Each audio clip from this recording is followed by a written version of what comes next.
మిత్రులందరికీ నమస్కారాలు. ఈరోజు స్పష్టంగా ఈ రాష్ట్ర ముఖ్యమంత్రి రేవంత్ రెడ్డి గారికి బీసీలు అంటేనే ఒక అసూయ, బీసీలు అంటేనే గిట్టినటువంటి వ్యక్తి రేవంత్ రెడ్డి గారిని చాలా సందర్భాల్లో మాట్లాడారు.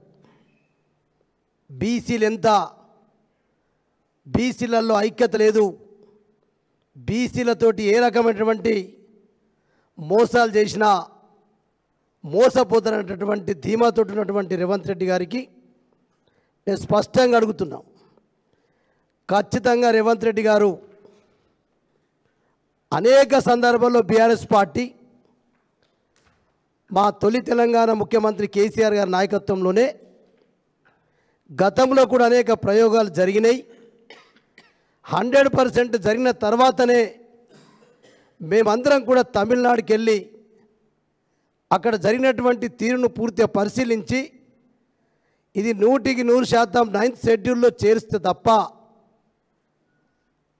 అది చెప్పిన తర్వాతనే బిల్ పాస్ చేస్తే తప్ప పార్లమెంట్లో ఇది కాదని తెలిసినప్పటికీ మళ్ళీ అనేకమైనటువంటి మోసాలు చేస్తున్న రేవంత్ రెడ్డి గారు, ఖచ్చితంగా నీకు బీసీలు అంటే నువ్వు ఏ రకంగా అయితే చులకన భావిస్తున్నావో 100% రేపు రాబోయేటటువంటి ఏ ఎన్నికలైనా మీ భూస్థాపితం చేయడానికి కూడా బీసీలు సిద్ధంగా ఉన్నారు.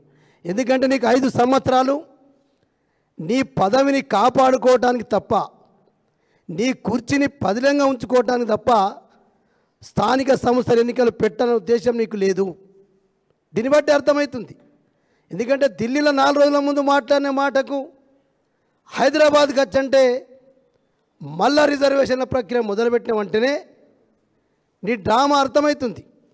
ఏదో పాపం రేవంత్ రెడ్డి గారు ఎన్నికలు పెట్టాలన్నటువంటి ఉద్దేశం ఉన్నప్పటికీ కూడా ఉన్నది కాబట్టి కోర్టులు అడ్డం వస్తున్నాయి, మరి కోర్టుకు వెళ్తున్నారు అనేటటువంటి భావనతోటి ఆ రకంగా నువ్వు మోసం చేసే ప్రయత్నం చేయి. ఎన్నడైనా నిజంగానే మీ కాంగ్రెస్ పార్టీ నాయకుడు రాహుల్ గాంధీకి ఏదో జనగణన అంటేనే దేశంకే ఆదర్శము, రాహుల్ గాంధీ గారి పాదయాత్రలో చెప్పిండని చెప్పినావు కదా, నువ్వు జంతర్ మంతర్లో బీసీల పట్ల ధర్నా చేస్తే కూడా నీవు రాహుల్ గాంధీ రాడు, మీ నాయకుడు ఎవడు రాడు అంటే దానికి అర్థమైంది. పార్లమెంట్లో ఇంత పెద్ద బలం ఉండి కూడా ఏనాడు కాంగ్రెస్ పార్టీ ఎంపీలు మరి తెలంగాణ రాష్ట్రం సంబంధించిన విషయాన్ని రిజర్వేషన్ గురించి రాహుల్ గాంధీ స్వయంగా చిత్తశుద్ధి ఉంటే ఎందుకు పార్లమెంట్లో మాట్లాడలే? అంటే మీరు రాష్ట్రంలో ఒక మాట, కేంద్రంలో ఒక మాట మాట్లాడి ద్వంద్వ వైఖరిని అవలంబిస్తూ ఉన్నారు. అందుకొరకే 2010లోనే స్పష్టంగా అటు కృష్ణమూర్తి గారు అయినటువంటి కేసు కానీ, గవాయి మహారాష్ట్ర ఆయన పైన కానీ స్పష్టంగా ఈ అన్ని రాష్ట్రాలకు వర్తిస్తుంది, 50% క్యాప్ దాటడానికి అవకాశం లేదు అని చెప్పిన తర్వాతనే మేమందరం కూడా మొన్న కూడా స్పష్టంగా అసెంబ్లీలో బీఆర్ఎస్ పక్షాన గంగుల కమలాకర్ గారు చెప్పినప్పటికి కూడా, మా పార్టీ చెప్పినప్పటికి కూడా మీరు కావాల్సి ప్రయోగం చేస్తూ ఉన్నారు.